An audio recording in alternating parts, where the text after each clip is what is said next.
मैं आप सबके बहुत ही सम्माननीय प्रिंसिपल संजय गुप्ता जी का तहे दिल से धन्यवाद करती हूँ।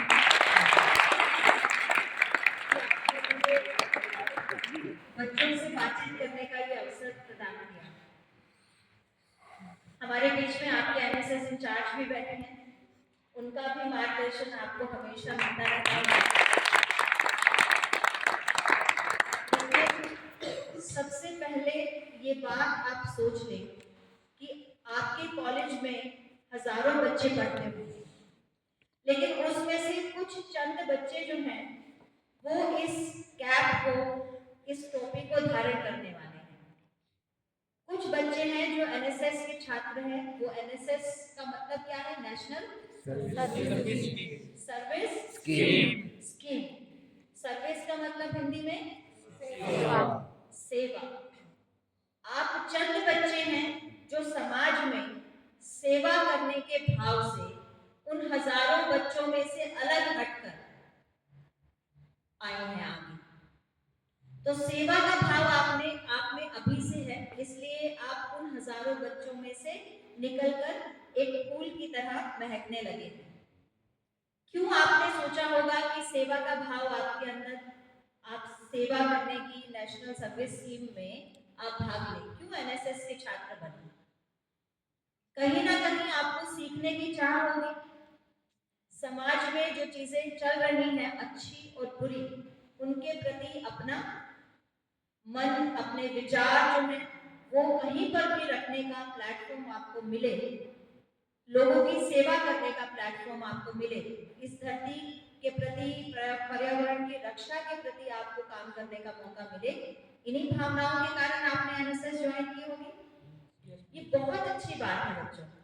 एक बार आप सबके लिए ताली।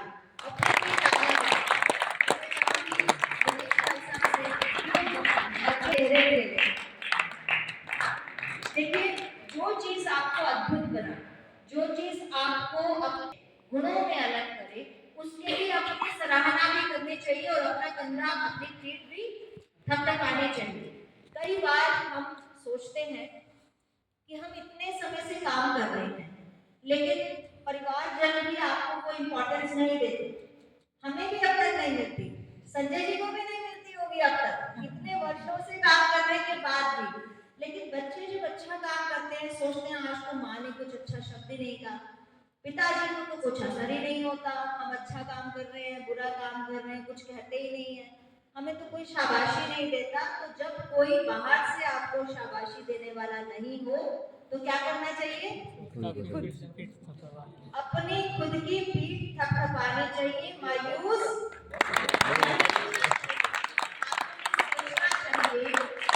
मेरे ईश्वर ने मुझे ये समझ दी है, मेरे भगवान ने मुझे ये समझ दी है, आज मुझे पता है कि मैंने अच्छा काम किया है, किसी और ने मुझे शाबाशी दी ना हो, लेकिन मैं अपने आप को शाबाशी देके अगले काम के लिए अपने आप को प्रेरित करूंगा।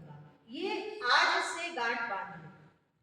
मैं जब अच्छा काम करती हूँ, कहते हैं ना, आपने करीना कपूर का एक वाक्य सुना होगा एक फिल्म में कि मैं तो खुद की फेवरेट हूँ, सुना है ना? आप अपने खुद के फेवरेट बनो। आप अपने आप से इतना प्यार करें। जब आप अपने आप से इतना प्यार करेंगे, अहम से थोड़ा सा बचे, घमंड नहीं होना चाहिए, लेकिन जब आप परमात्मा का शुक्र अदा करके, भगवान का श्रद्धा भाव अदा करके उसके बाद अगर आप अपने आप से प्रेम करेंगे तो डीमोटिवेशन कभी भी आपको जीवन में नहीं आएगा। कभी भी आप डीमोटिवेट नहीं हो सकते। कभी भी आपको बाहर से किसी के स्नेह, प्रेम और ऊर्जा की आवश्यकता नहीं पड़ेगी कि आप कुछ काम करने के लिए किसी के ऊपर आधारित रहे। भावनात्मक रूप से आप कमजोर नहीं पड़ेंगे और ना ही आपको थर्ड पर्सन से भावनात्मक सपोर्ट चाहिए होगा। ये मैं बहुत बड़ी बात कह रही हूँ। भावनात्मक सपोर्ट ना मिलने के कारण कुछ बच्चे जो हैं वो आत्महत्या भी कर लेते हैं, अपने जीवन को भी खत्म कर लेते हैं और नशों के आदी हो जाते हैं। लेकिन जब आप अपने आप से प्रेम करेंगे, जब आप भगवान का थैंक यू करेंगे और जब अपने आप को आप मोटिवेट करने लायक हो जाएंगे, तो आपको ना तो नशा आपके पास आ सकता है और ना ही आप गलत राह पर जा सकते हैं, ना ही आप किसी ऐसे बंदे के या किसी ऐसे इंसान के चंगुल में फंस सकते हैं जो आपके जीवन की धारा को गलत डायरेक्शन में, गलत विपरीत दिशा में मोड़ दे, और ना ही आप कभी मायूस होंगे अपने जीवन में। मैं आते ही सीधा भाषण देने लगी हूँ, इसलिए कुछ बातें गांठ बांधिएगा, ठीक है। मेरा भी मानना है कि हम आपकी तरह ऐसे बैठ के अपने बड़ों को, अपने शिक्षकों को, जो महान लोग हैं जिन्होंने देश के लिए बहुत बड़े बड़े काम किए, मैं खुशकिस्मत हूँ कि मैं बहुत ऐसे व्यक्तियों से मिली हूँ जिन्होंने देश के लिए बहुत बड़े बड़े काम किए हैं, और उनको हम ऐसे ही बैठ के सुनते थे। सुनने से जो विचारों में परिवर्तन आता है वो ना पढ़ने से आता है ना लिखने से आता है। हम जो सुनते हैं उससे हमारे जीवन की दिशा बदल सकती है, इसलिए सुने ध्यान से। आजकल बच्चे सुनते नहीं हैं, और मैं सर आपके लिए ताली बजवाना चाहूंगी, और आपके लिए एक भी बच्चा ऐसा नहीं है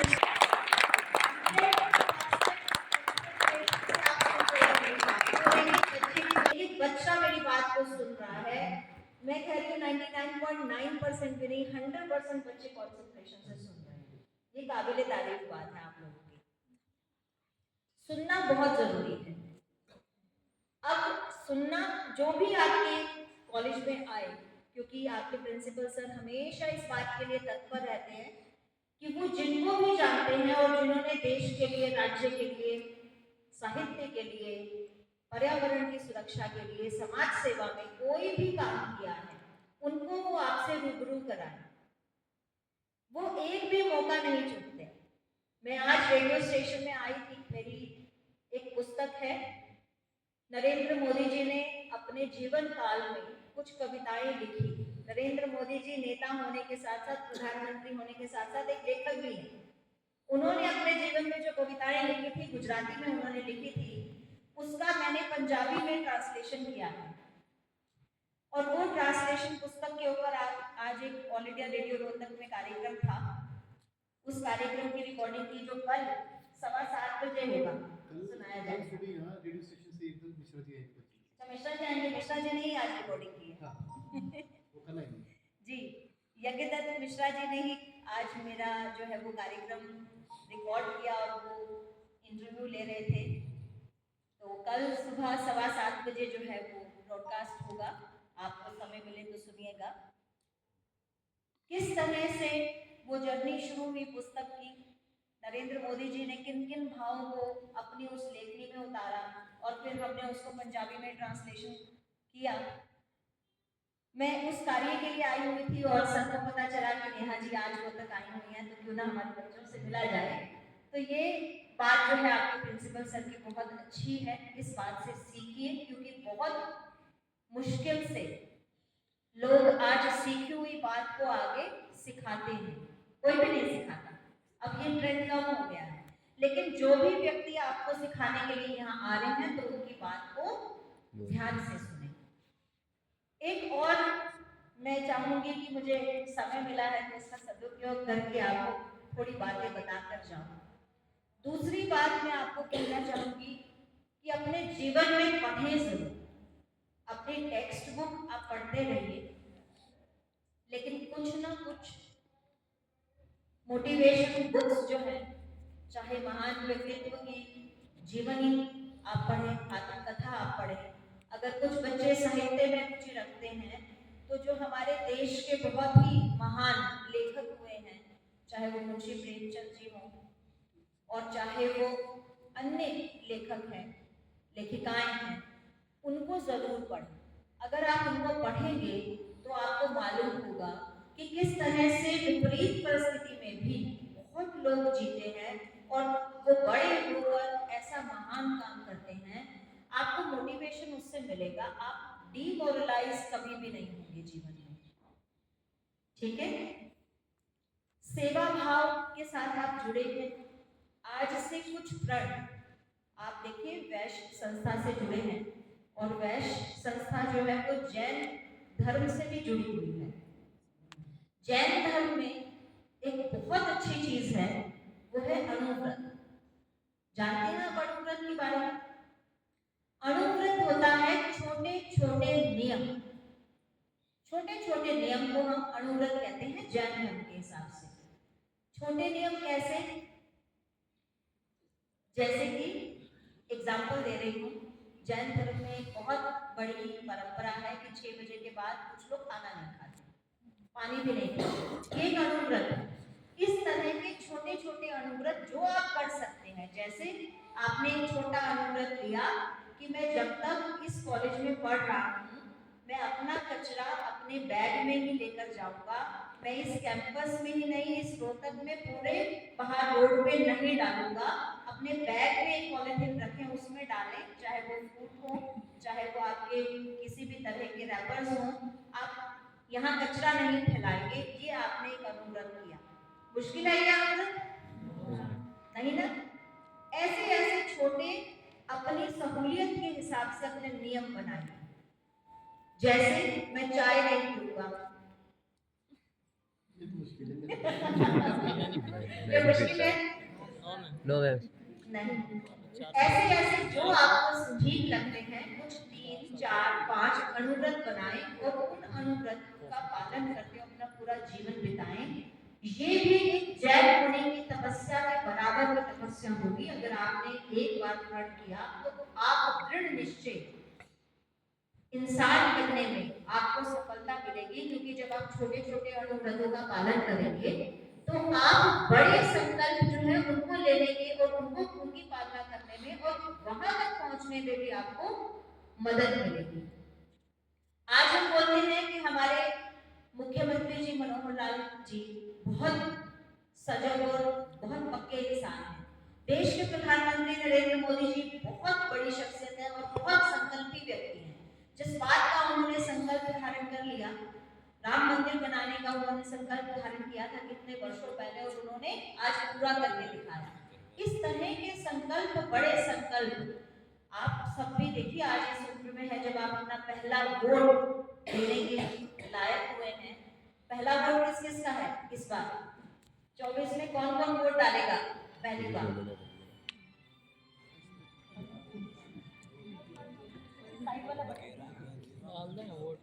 जो जो इन साइड में बैठे हैं छात्राएं पहली बार अपने जीवन में वोट डालेंगे, तो आपको भी एक संकल्प लेना है कि हम एक ऐसी सरकार, एक ऐसी शख्सियत को अपने देश की कमान सौंपेंगे जो देश को आगे बढ़ाने का काम करेंगे, देश को आगे ले जाने का काम करेंगे, विश्व में भारत का परचम लहराएंगे और भारत को एक ऐसी विकास और गति की राह देंगे जिससे कि आने वाले समय में आपके लिए एक सजग भारत हो, आपके लिए एक समृद्ध भारत हो।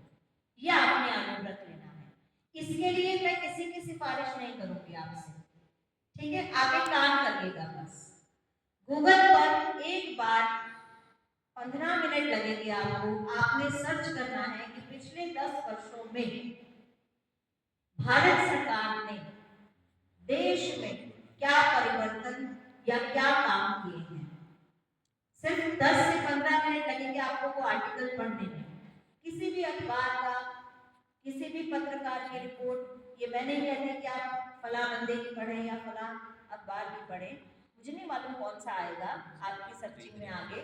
आप कोई भी पढ़िए कि 10 साल में क्या बड़े परिवर्तन पिछली सरकार, प्रेजेंट सरकार ने किए हैं, और एक बार सर्च करिएगा कि इससे पिछली सरकार ने 10 सालों में क्या भारत में परिवर्तन लाए, जिसके समय के काम आपको अच्छे लगे, जिस समय के साथ आपका मन माने, उस पार्टी को, उस शख्स को आप वोट डालिएगा, ठीक है? ये संकल्प आप लें, मन से आप सोचिए कि पिछले 10 वर्षों में क्या अच्छे काम हुए हैं और उससे पिछले 10 वर्षों में क्या अच्छे काम हुए थे, जो आप निर्धारित करेंगे उससे आप वोट दीजिएगा, ठीक है? और छोटे छोटे संकल्प आप ले सकते हैं अपने जीवन में। मैंने नशा नहीं करना, मैं कभी सिगरेट नहीं पीऊंगा, मैं कभी ड्रिंक नहीं करूंगा। लड़कों के लिए मुश्किल, लड़कियां सब हाँ करेंगे। लड़के सब ये करेंगे। लेकिन नशे से बचकर रहना बच्चों बहुत जरूरी है, आप माने चाहे नहीं माने। और मैं यही प्रार्थना करूंगी कि आप आज मान जाएंगे बात, क्योंकि अगर आप बाद में मानेंगे तो आपके हाथ में कुछ भी नहीं बचेगा, ना समय बचेगा, ना अच्छा भविष्य बचेगा, ना अच्छा जीवन बचेगा।